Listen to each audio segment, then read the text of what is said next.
दोस्तों, आज हम आपको राधा की मृत्यु का रहस्य का कारण बताएंगे। मित्रों, हमारे साथ इस वीडियो के लास्ट तक बन रहे और हमारे दैवीय ज्ञान चैनल को लाइक और सब्सक्राइब करें और आने वाले वीडियो के नोटिफिकेशन के लिए बेल आइकन को भी दबाएं। अगर हम राधा जी की बात करें और कृष्ण का जिक्र न हो, यह तो संभव ही नहीं है, क्योंकि राधा और कृष्ण हमेशा से एक दूसरे के पूरक रहे हैं और एक ऐसे आधुनिक प्रेम की मिसाल हैं जो भौतिक से बहुत परे हैं। मित्रों, वैसे तो राधा कृष्ण का प्रेम अनादिकाल से चला आ रहा है, पर द्वापर युग में भगवान नारायण ने कृष्ण रूपी अवतार लिया तो संसार को प्रेम का सही अर्थ समझाने के लिए कृष्ण की ही अंश राधा ने यमुना के निकट रावल नाम के एक गांव में विश्व भानु और कीर्ति के यहाँ राधा रूप में जन्म लिया और जन्म के साथ ही राधा और कृष्ण की प्रेम कहानी शुरू हो जाती है। मगर मित्रों, ऐसी क्या घटनाएं और स्थिति बन जाती है कि राधा को कृष्ण की विरह की सामना करना पड़ता है और कृष्ण क्यों अपनी प्रिय बांसुरी को तोड़ देते हैं?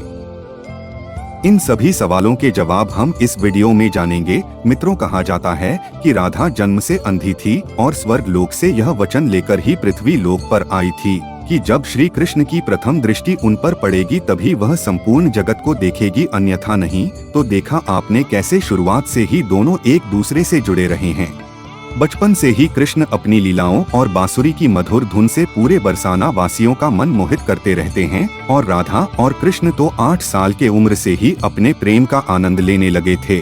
मित्रों, श्री कृष्ण को अपने जीवन में राधा और बांसुरी दो ही सबसे प्रिय थे जो आपस में एक दूसरे से गहराई से जुड़े थे।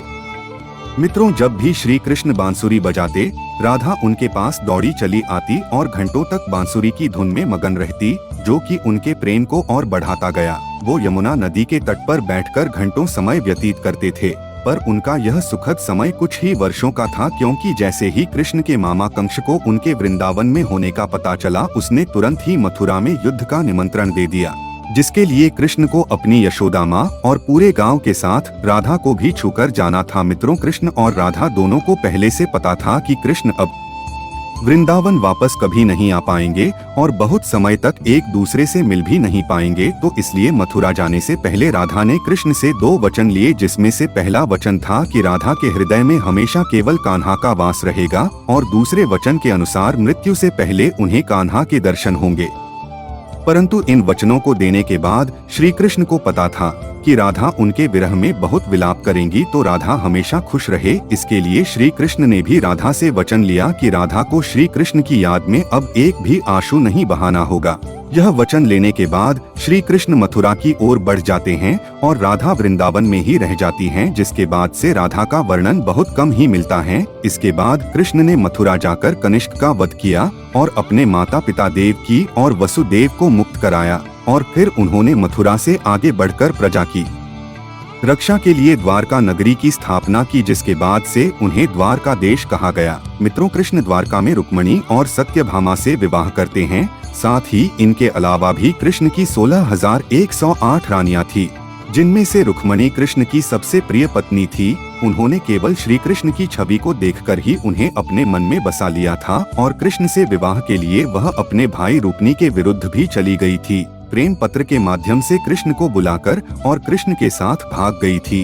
फिर उन्होंने कृष्ण के साथ द्वारका नगरी में सुखपूर्वक अपना जीवन व्यतीत किया और कृष्ण भी अपने दैवीय कार्यों में लीन हो गए। मित्रों, आजकल तो हम भौतिक विवाह को ही सच्चे प्रेम का माध्यम मानते हैं, पर राधा और कृष्ण तो एक ऐसी मिसाल हैं जिन्होंने तो कभी विवाह ही नहीं किया, केवल अपने मन और हृदय से एक दूसरे को प्रेम किया और उसी सच्चे प्रेम से एक दूसरे से हमेशा बंधे रहे। मित्रों, राधा और कृष्ण के प्रेम की बहुत सी अलग अलग कथाएं हैं और उन्हीं में से एक प्रचलित कहानी यह है कि श्री कृष्ण कभी कभी सोते ही राधे श्री राधे बोल पड़ते थे, जो श्री कृष्ण की रानियों को अच्छा नहीं लगता था।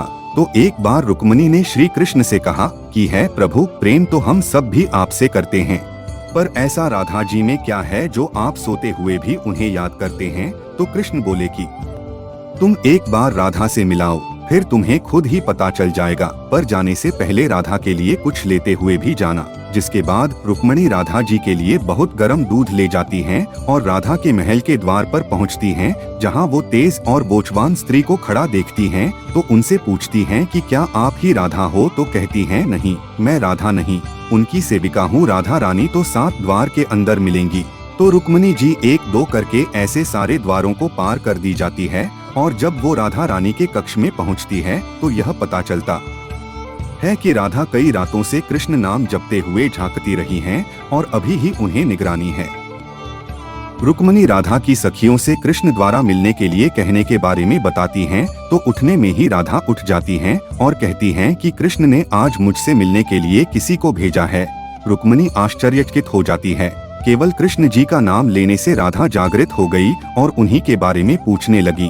इतना ही नहीं, जब राधा को पता चला कि कृष्ण ने उनके लिए प्रसाद भेजा है तो वह बिना कुछ सोचे रुक्मणी से वह गर्म दूध लेकर पी जाती हैं, जिसे देखकर रुक्मणी हैरान रह जाती हैं। फिर वो राधा जी से बातें कर वापस आ जाती हैं। यह सब हो जाने के बाद जब रात्रि के समय रुक्मणी श्री कृष्ण के पैर दबाते हैं तो देखती हैं कि उनके पैरों में छाले पड़े हुए हैं, जिसे देखकर वह हैरान रह जाती हैं और पूछती हैं कि प्रभु आप कहाँ पैदल गए थे जो आपके पैरों में छाले पड़ गए। तब श्री कृष्ण बोले, आपने गलती से राधा जी को गर्म दूध पिलाया था जो राधा एक ही बार में की गई थी, जिससे उनके हृदय में छाले पड़ गए हैं और उनके हृदय में हमेशा मेरे चरण कमल विराजमान रहते हैं, जिससे मेरे पैरों में भी छाले पड़ गए। तब फिर रुक्मणी को राधा और कृष्ण के प्रेम की पराकाष्ठा का पता चलता है कि प्रेम शरीर से नहीं आत्मा से होता है, जो हमेशा राधा के हृदय में कृष्ण के चरण कमल के रूप में विराजमान रहता है। मित्रों, एक कथा में आता है कि ब्रह्मा जी ने पृथ्वी लोक आकर वृंदावन में पहले राधा कृष्ण का विवाह करवाया था, पर इसके बारे में ज्यादा जानकारी नहीं है। राधा भी वृंदावन में कृष्ण की भक्ति के साथ जीवन व्यतीत करने लगती हैं और कहा जाता है कि यादव पुत्र अभिमन्यु या अयन से उनका विवाह भी हो जाता है। अभिमन्यु को महर्षि दुर्वासा का श्राप था कि अगर वो राधा को छुएगा तो भस्म हो जाएगा। इस प्रकार राधा विवाह के बाद भी कृष्ण के प्रेम से स्वतंत्रता पूर्वक जुड़ी रहती है। बहुत वर्षों बाद जब राधा अपना वैवाहिक जीवन बहुत अच्छे से निभा लेती है तो समस्त जिम्मेदारियों से मुक्त हो जाती हैं। तो फिर वो कृष्ण के पास द्वारका आती हैं। द्वारका पहुंचने के पश्चात राधा और कृष्ण आपस में मौन होते हुए मन की अभिव्यक्तियों से घंटों एक दूसरे से बातें करते रहे। कृष्ण के अलावा द्वारका में राधा को कोई पहचान भी नहीं पाया। फिर राधा कृष्ण के महल में निवास करने लगी और कृष्ण ने भी उन्हें महल में देविका के रूप में नियुक्त किया, जिससे राधा महल में काम करने के साथ समय मिलने पर कृष्ण की भक्ति और उनसे प्रेम पूर्वक बातें कर सकती थी। परंतु कृष्ण तो अब अपने राज्य पाठ व अन्य कार्यों में व्यस्त रहते थे। दूसरी ओर राधा अपने पुराने कृष्ण को ही याद करती थी और कृष्ण का पुराने दिनों जैसा साथ ना पाकर राधा का मन और अधिक व्याकुल रहने लगा और उन्हें डर सताने लगा कि कृष्ण की जो मनोहर छवि उनके हृदय में है वह कहीं धूमिल न हो जाए।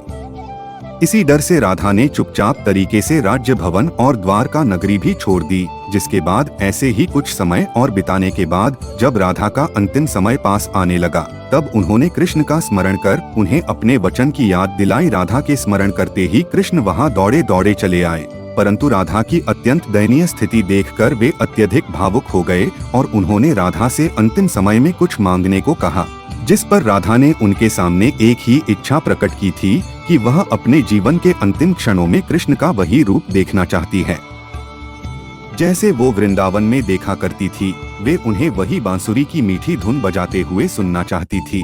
मित्रों, राधा का बस इतना कहना था कि कृष्ण ने अपनी बांसुरी उठाई और वही मीठी धुन बजाने लगे और बांसुरी बजाते हुए कृष्ण और उनकी धुन सुनती राधा दोनों के ही आंखों से प्रेम के आंसुओं की धारा बह रही थी। इतना ही नहीं, बांसुरी की मीठी धुन सुनते सुनते ही माता राधा ने उनके सामने प्राण त्याग दिए, जिसके बाद उनकी मृत्यु से कृष्ण इतने विचलित हो गए थे कि उन्होंने अपने प्रिय बांसुरी को वहीं तोड़कर फेंक दिया था। तो ऐसे राधा की मृत्यु के साथ ही कृष्ण ने बांसुरी से भी हमेशा के लिए मुख मोड़ लिया, क्योंकि बांसुरी और राधा का अद्भुत रिश्ता था।